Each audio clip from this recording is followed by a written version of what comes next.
আমার বাপের বাড়ি একদম রুটি খেত না, আমি কোনোদিন আটাও মাখিনি, রুটি মানে খাইনি, খুব একটা খাইনি আমরা রুটি, আমাদের বাড়ি ভাত হতো, রুটি হতো না। দেখো এখন শ্বশুর বাড়ি এসে সব শিখে গেছি, নারী আমরা সব পারি, এইটা তো কথা। আমার শ্বশুরবাড়ি খুব রুটি খায়, আর আমি তো শ্বশুরবাড়ি থাকি না এখন, আমি তো গুজরাটে থাকি। দাদাভাই লুচি তারপরে রুটি ভালোবাসে খেতে, তাই আজকে চিকেন করেছি, তার জন্য রুটি করছি। দেখো রুটিটা এখন করে দেবো, দেখো আটাটা মেখেছে, আটাটা যদি সুন্দর করে মাখায় না রুটিটা খুব ভালো হয়। একটা ভিডিও ছেড়েছি নিশ্চয়ই তোমরা দেখেছো, রুটিটা আমার কেমন হয়, আমার সব রুটি ওরকমই হবে। আমি আধা ঘন্টা ধরে রুটি আটাটা মাখি, তারপর রুটিটা সুন্দর করি। মাংস রাতে আমার ছেলে খাচ্ছে, এটা তোমাদের দাদাভাই খাচ্ছে। এই যে রুটি আমি আরও বানিয়ে নিয়ে আসবো, ওরা খেতে লাগো, আজকে মজা এসে যাচ্ছে ওদের। কেমন আছো? আশা করি সুস্থ আছো, ভালোই আছো। আমি এই মাত্র ঘুম থেকে উঠলাম, আজকালকে রাত কটার সময়, রাত তো না ভোর 4টে 4:30 ঘুমিয়েছি, ঘুমিয়ে আসছিল না। আর এখন দেখো কটা বাজে, 11টা বাজে। ঘুম থেকে উঠলাম, এখন ব্রাশ করে একটু কিছু খেয়ে কাজ সারি, সব কাজ করে আছে। রান্না করবো এক তরকারি ভাত,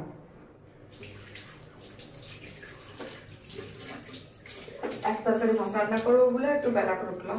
চলো ব্রাশ করে নিই। আজকে দুপুরের মেনুতে কি কি আছে সেটা দেখাবো, কিন্তু অনেকটা বেলা হয়েছে, দেখো 2টো বেজে গেছে আজকে রান্না করতে করতে।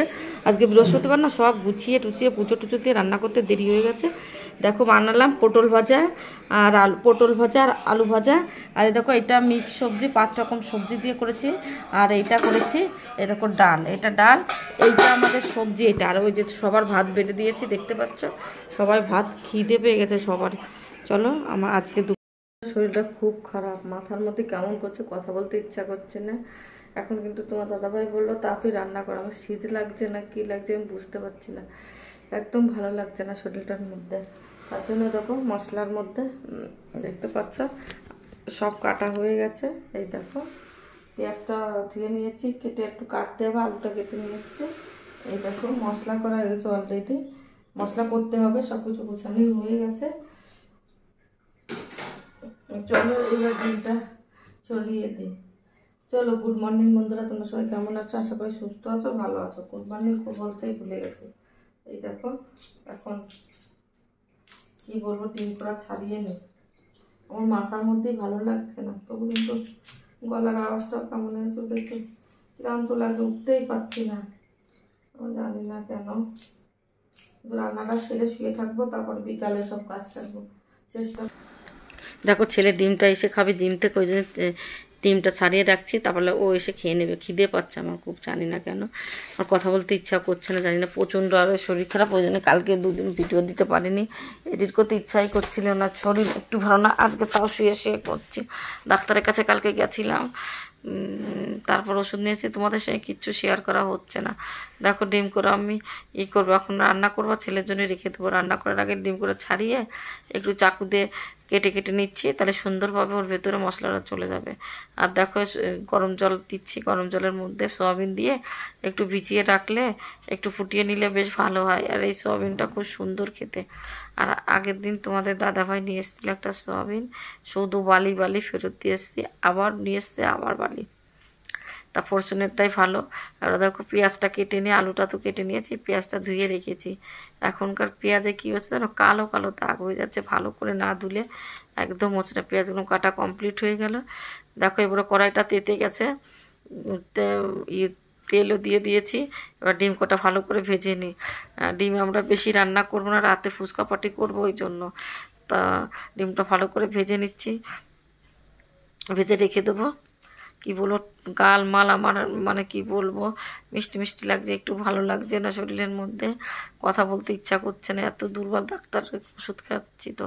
আর দেখো এই কাপড়টা না প্রচুর বড় হয়ে গেছে, একটু ছোটো ছোটো করে কাপড়ে কিচেনে কাপড়গুলো বানাই, ভালো হবে বেশ। আর দেখো সুন্দর লাল লাল টাইপের হয়ে গেছে, দেখতেই পাচ্ছ। এ দেখো পুরো কমপ্লিট হয়েছে, এবার উঠিয়ে নিয়ে এবার দেখো আলু কটাও তো ভাজতে হবে, সব কিছু অংশ ভেজে রাখবো, তারপরে হলো করবো, রান্নাটা করব। একটু হলুদ আর লবণ দিয়ে ভেজে নিচ্ছি লাল লাল করে, তারপরে সোয়াবিনটা ভাজবো, তারপরে তরকারিটা খাই দেবো। আর আমার ছেলে সোয়াবিন না দিলে একদম ডিম পছন্দ করে না, সোয়াবিন দিয়ে ডিম দিয়ে রান্না করলে খুব ভালো খায়। এ দেখো ফোড়ন হয়ে গেছে, এবার একটু পেঁয়াজটা দিয়ে হালকা করে কালারগুলো ভেজে নেবো, ভেজে নিয়ে তারপরে মশলাটা দেবো। আমি আজকে ডিমের ঝোলই করব। আর আমরা বেশিরভাগই 2-3 তরকারি করি না গো। পশ্চিমবাংলার মতো তো মাছ পাওয়া যায় না, যে অনেক রকম মাছ, এক কাতলা মাছ, এক রুই মাছ, এক পাঙাশ মাছ, খেতে খেতে একদম তোমার দাদাভাই খেতেই চায় না। আর এখনকার টমেটোর বিচি খেয়েও না কেউ, একটু ওর মধ্যে কেমন হয়ে গেছে, আমি টমেটোই আনতে চাই না ওই জন্য। দেখো মশলাটা সব কিছু দিয়ে কষিয়ে নিচ্ছি, দেখতে পাচ্ছ কতটা সুন্দর কালার এসেছে। আর একটু কি বলো তো লেগে যাচ্ছে, আলুটা কোনো গলিনি, তো একটু হালকা গরম জল দিয়ে একটুখানি কষিয়ে নিলাম। এবার চলে এসে রান্না ওদিকে হচ্ছে, আর এদিকে বিছনা চাদরটা পাল্টাতে চলে আসলাম। বিছনা চাদরটা তো পাল্টাতে হবে, তো ওইদিকে জল দিয়ে আসলাম, নেড়ে চেড়ে কষাতে কষাতে জলটা ফুটলে গরম মশলাতে নামিয়ে দেবো। এদিকে আমার বিছনার চাদরটা পাল্টানো কমপ্লিট হয়ে যাবে। আর বিছানার চাদরটা পাল্টিয়ে দিলে আর তারপরে ঘরটা মুছলে বেশ কাজ কমপ্লিট হবে। আর এই যে কি বলবো, শুয়ে আছে বীর হনুমান। আর এখন সবগুলো কিন্তু কেচে এবার বিছানার চাদরের কভার দিয়ে আমি কিন্তু খাটটা মুছে নিচ্ছি। তোমরা বলো না কি করছো, কিন্তু এখন তো ধুতে দেবো, ওই জন্য এটা একটু সরিয়ে দিলাম। আর এখানে ঝাঁট না দিলে না নিচেই যদি নোংরা থাকে না, আর আমি এই গদিটা উল্টিয়ে দিয়েছি একটু আগে। দেখো বন্ধুরা, এটা একটু উল্টিয়ে দিলাম, অনেক সময় ওই সাইডটাই ছিল, এই সাইডটা করে দিলাম। দেখো চেঞ্জ করার পরে আমি এখন একটু মুছে নিচ্ছি সুন্দরভাবে, ঝেড়ে নিলাম। ওর নিচে যে নোংরা থাকে না, ঘুমোতে গেলে না পিঠে লাগবে। ওর আলমারির থেকে বিছানার চাদরগুলো বেরো করে নিচ্ছি। আর আলমারিতে বিছানার চাদরগুলো উঠিয়ে উঠিয়ে রাখি এক সাইডে, যে পাততে শুধু আমার কাছে অনেক কটাই বিছানার চাদর আছে। আগে এগুলো খারাপ হবে, তারপরে এগুলি বেরো করবো। আছে বলে সব নষ্ট করবো এটা না, আমি কলকাতার থেকে বেশিরভাগই বিছানার চাদর নিয়ে আসি। এই দেশের এই বিছানার চাদরটা এই দেশেরই, কলকাতা যাবো দাঁড়াও।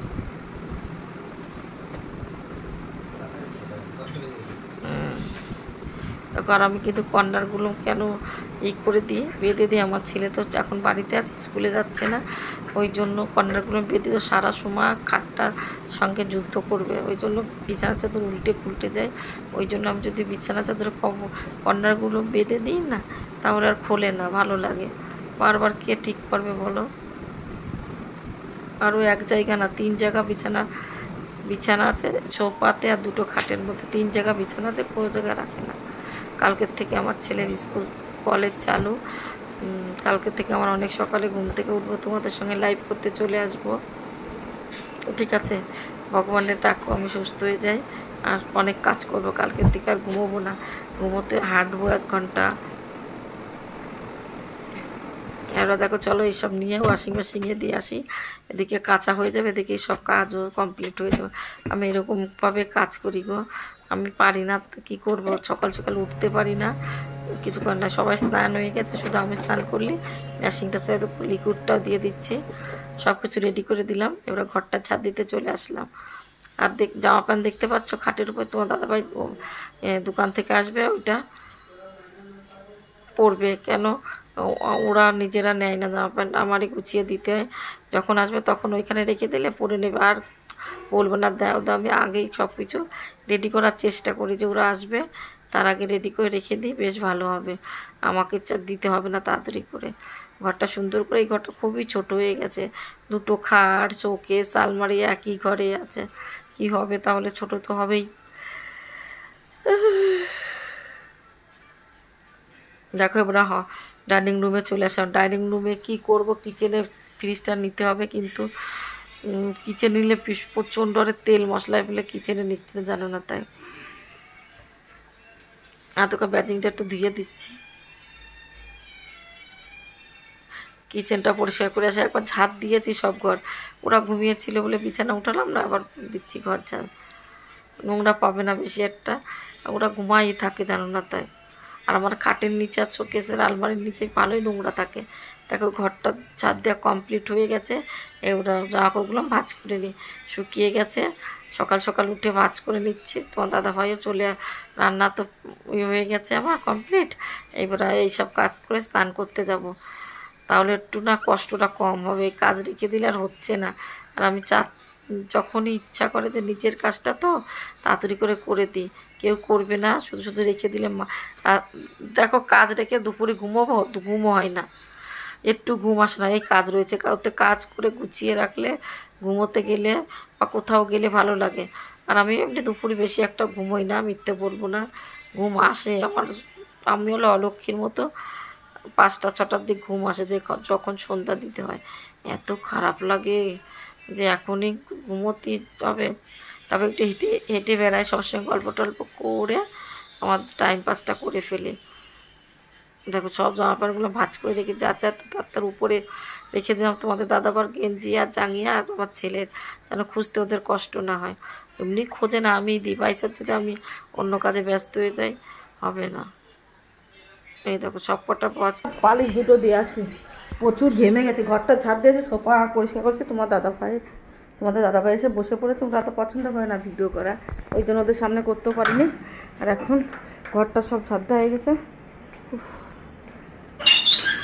बहुत गर्मी लग रहा है, खाना देना बाकी है तो खेते देवो, 1টা বেজে গেছে, খেতে দেবো। তার ভাবছি আগে বালিশের, এই দেখো খেতে দেবো, বালিশ টেনে দিয়ে রাখো, আরে ধুলো এইখানে দিয়ে দিই,